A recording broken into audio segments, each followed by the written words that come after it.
Welcome to r/ProRevenge, where a scammy landlord gets exactly what he deserves. Story 1. Landlord put me through 3 years of hell. My landlord was a terrible human being. Honestly, calling him a human is even pushing it. Just a few things he has done to me over the past 3 years. Stole my dryer and other household products that are in a common area. Made me pay for a plumbing repair, which was deemed normal wear and tear. Tried breaking into my house. Retaliated against me because I went to my lawyer after he sent me a letter about a parking spot. He tried charging me an extra $150/month. Mind you, I was never late for rent in 3 years, except for when he made me pay for the plumbing repair. So the next month, I was a couple days late. The list goes on. Now, this apartment was nowhere near nice. I found out the plumbing was illegal. He left me with a porch for years that has severe safety issues. The ceiling paint was always falling down, gas heater was not up to code, and so on. I finally got my chance to leave after he wanted to raise my rent $500/month. He will do anything and everything to get more money out of his tenants. So I called the building inspector 4 days before I left. I told him everything. The porch, when he finally replaced it, didn't have a permit and was definitely not up to code. I told him about the plumbing and the heater. I went on and on. The inspector came over the very next day. I saw him taking measurements. Each violation is a $500/day fine until fixed. I honestly don't know what happened, but my God, did it feel good to finally get him back. He's at the very least on the town's radar. A week before I moved out, he tried telling me I needed to be out at a specific time. I never responded, and where I lived, that's not how it works. He tried to threaten me with the police if I wasn't gone. Well, I went to the police myself that morning to warn them. The landlord did come by, threaten me, and harass me. I called the police. They informed him I was in the right. Long story short, he had broken into my apartment. I had left to go to storage. While I was gone, he nailed my door shut. I told the police to get the supervisor because I was over being harassed by this guy. Go figure he left before the supervisor could get there. I'm positive he knew he'd be arrested on sight. Got the police report, they're charging him with a felony for breaking and entering. Fines plus a charge? Don't be a jerk to good people. Next story. My landlord got not exactly asterisk what he deserved. But it sure was a rough ride for him. I had a landlord who was pretty absent. I lived in this building, a high-rise, like 20 stories, for 10 plus years. He, despite living next door to me, was absent and cold personally, but cool enough. Rent was good. Our agreement was never bother him about anything unless it's an absolute emergency. Shower head wonky, go buy a new one. Fridge breaks, get it fixed, or dude, just buy a new one. Take it out of what you pay in rent. Lost the receipt. I don't care. I know more or less what a fridge costs. Just take it out of rent. Finally, his wife decides she wants more rent.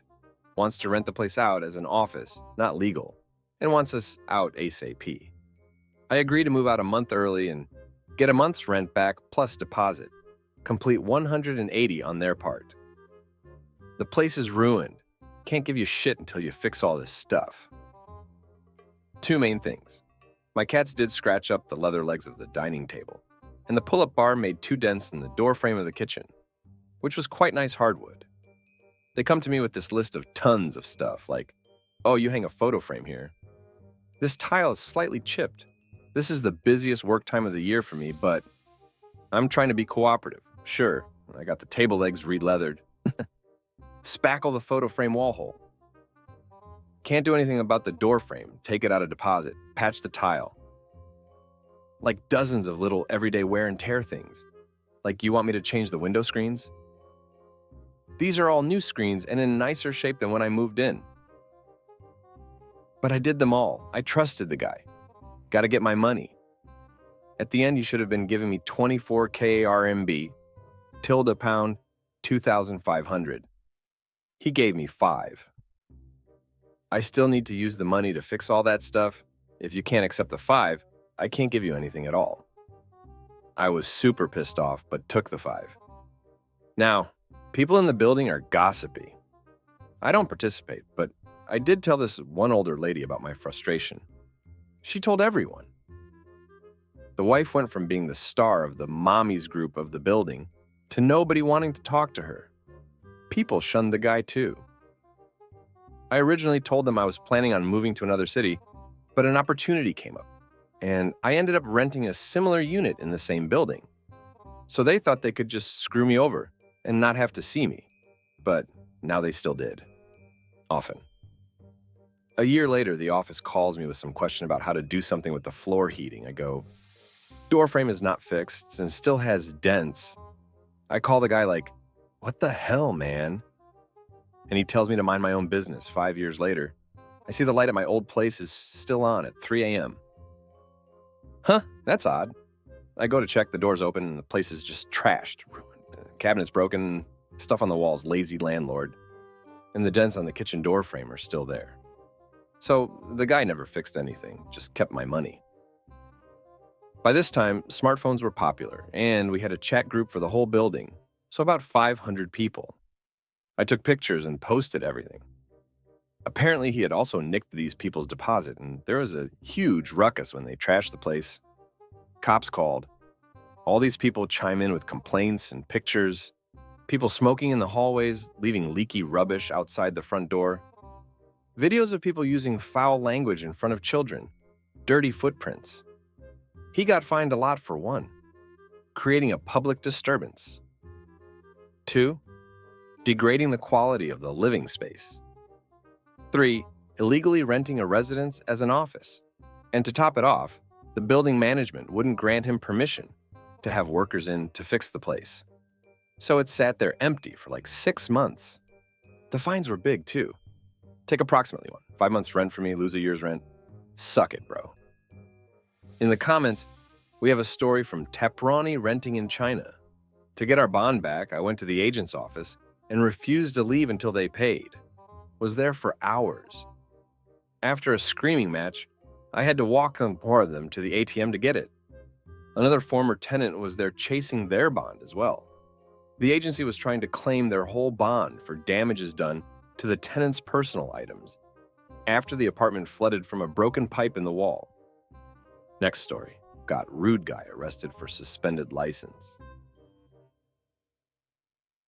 Aim? The mid-2000s, my friends and I would frequent a small billiards place in a neighboring town where you could rent a table by the hour or play per game. We'd play a few games, watch whatever sports were on TV, and have casual conversations. There were no problems and no drama until about 3 months of us visiting this place. A guy shows and takes our spot at the billiards table. No big deal. We were all chatting anyway.